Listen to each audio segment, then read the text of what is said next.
ചെറുപയർ തോരന് ചെറുപയർ ഞാൻ വേവിച്ച് വെച്ചിട്ടുണ്ട്. ഞാനിതിൽ ഉപ്പ് ചേർത്തിട്ടില്ല. വേണമെങ്കിൽ കുറച്ച് ഉപ്പ് ആഡ് ചെയ്തിട്ടും വേവിച്ച് വെക്കാം. അപ്പോൾ ഞാനിത് വേവിക്കുന്നതിന് മുമ്പ് കുറച്ച് സമയം ഒരു ഹാഫ് ആൻ അവർ അല്ലെങ്കിൽ ഒരു 15 to 20 മിനിറ്റ്സ് നല്ല തിളച്ച വെള്ളത്തിൽ കുറച്ച് സമയം സോക്ക് ചെയ്ത് വെച്ചു. ഈ കപ്പിൽ ഒരു ഹാഫ് കപ്പ് തേങ്ങ എടുത്തിട്ടുണ്ട്. ഹാഫ് കപ്പ് തേങ്ങയും ഒരു സ്പൂൺ ജീരകം ചേർത്തിട്ടുണ്ട്. ഇനി ഇതിൽ നമുക്ക് പൊടീസ് ചേർക്കാനുണ്ട്. ഇതിൽ തന്നെ പൊടീസ് ചേർത്ത് കൊടുക്കാം. മഞ്ഞൾപ്പൊടി, മുളക് പൊടി, ഇത് ആവശ്യത്തിന് ഒരാളുടെയും എരിവിനനുസരിച്ച് തീരുമാനിക്കണം.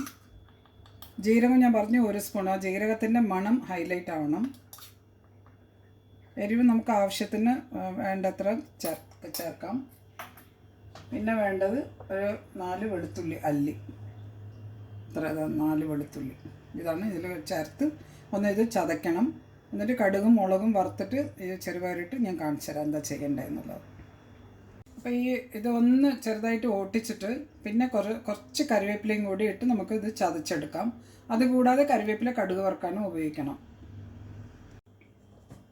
തേങ്ങ, ജീരകം, വെളുത്തുള്ളി, മഞ്ഞൾപ്പൊടി, മുളക് പൊടി ഇങ്ങനെ ഒന്ന്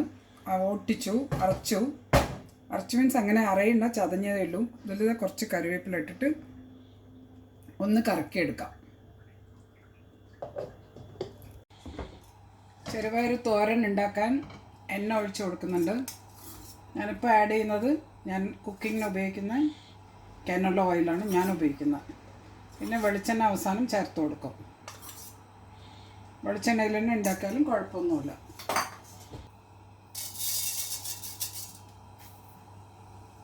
കടുകിട്ട് കൊടുത്തു. മുളക് ചേർക്കുന്നുണ്ട്. ഉണക്കമുളക് 2 മുളക് പൊട്ടിച്ചിട്ട് ചേർത്തു.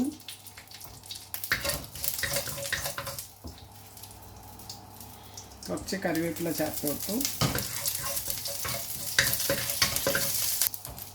ചെറുപയർ വേവിച്ചത് ചേർക്കുന്നുണ്ട്.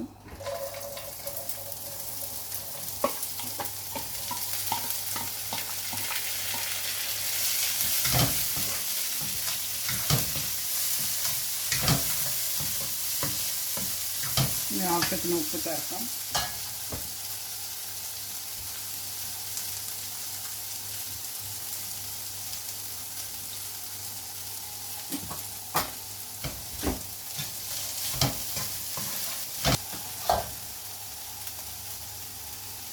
തേങ്ങ, ജീരകം, വെളുത്തുള്ളി, കറിവേപ്പിലയാണ്. വെളുത്തുള്ളി ഒരു 4 ചെറിയ അല്ലി 4 വെളുത്തുള്ളിയും ചെറുതായിട്ട് കറിവേപ്പില, പിന്നെ ഒരു 5-6 ടേബിൾ സ്പൂൺ തേങ്ങ, ജീരകം 1 സ്പൂൺ നിറയെ ഇട്ടിട്ടുണ്ട്. ഇതൊക്കെയാണ് ചതച്ചെടുത്തത്. അപ്പോൾ ഇതിലേക്ക് ചേർക്കാം. മഞ്ഞൾപ്പൊടി, മുളക് പൊടി ആഡ് ചെയ്തിട്ടുണ്ട്. ഇതിലെന്നെ ഈ തേങ്ങയുടെ കൂടെ തന്നെ ചേർത്തിട്ടുണ്ട്.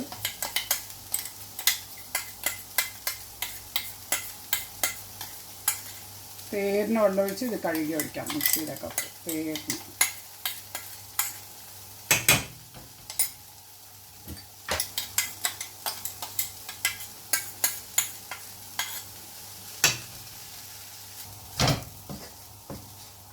കുറച്ച് സമയം വേവണം.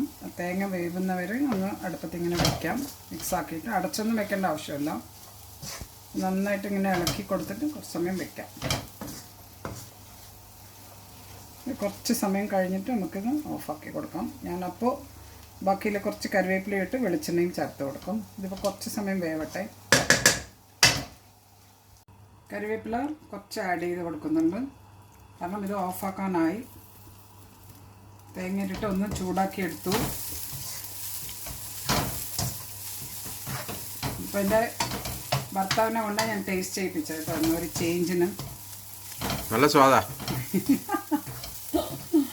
ഞാൻ പറയിപ്പിച്ചതല്ല. അപ്പോൾ എല്ലാം കണക്കായിട്ടുണ്ട്. ഇനിയിപ്പോൾ ഞാൻ കുറച്ച് വെളിച്ചെണ്ണ ഒഴിച്ചിട്ട് ഓഫാക്കാം.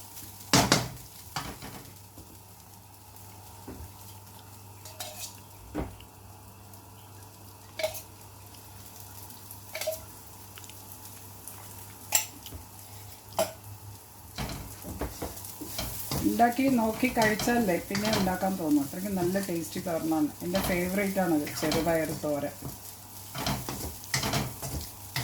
ഓഫാക്കുന്നുണ്ട്. ഈ കറിവേപ്പില നമ്മൾ നേരത്തെ ഇട്ടത് നന്നായി ഫ്രൈ ആയിട്ടും, അപ്പോൾ അവസാനം ഇട്ടത് അങ്ങനെ ഒന്ന് ചെറുതായിട്ട് വേവേ ഉള്ളൂ ഈ ചൂടിൽ. അതിനാണ് എപ്പോഴും അവസാനം കുറച്ച് കറിവേപ്പില ആഡ് ചെയ്ത് കൊടുക്കുന്നത്. അതിൻ്റെ ന്യൂട്രിയൻസ് നമുക്ക് കിട്ടാൻ വേണ്ടിയിട്ട്, നഷ്ടപ്പെടാണ്ടിരിക്കാൻ വേണ്ടിയിട്ടാണ്.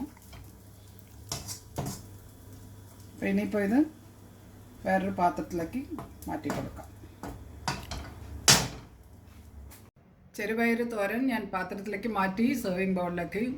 നല്ലൊരു സൈഡ് ഡിഷാണ്. നമുക്ക് വെജിറ്റബിൾസ് ഒക്കെ ഇല്ലാണ്ടിരിക്കുമ്പോൾ ഇങ്ങനെ പയറുണ്ടെങ്കിൽ എളുപ്പത്തിൽ ഉണ്ടാക്കിയെടുക്കാൻ പറ്റുന്ന ഒരു തോരനാണ്. അപ്പോൾ ഇത് എല്ലാവരും കണ്ടിട്ട് ട്രൈ ചെയ്യൂ. ചെയ്തിട്ട് ഇഷ്ടപ്പെട്ടാൽ ഷെയർ ചെയ്യാനും മറക്കണ്ട. ചാനൽ ആദ്യമായിട്ട് കാണുന്നുണ്ടെങ്കിൽ സബ്സ്ക്രൈബ് ചെയ്യാനും മറക്കണ്ട. താങ്ക്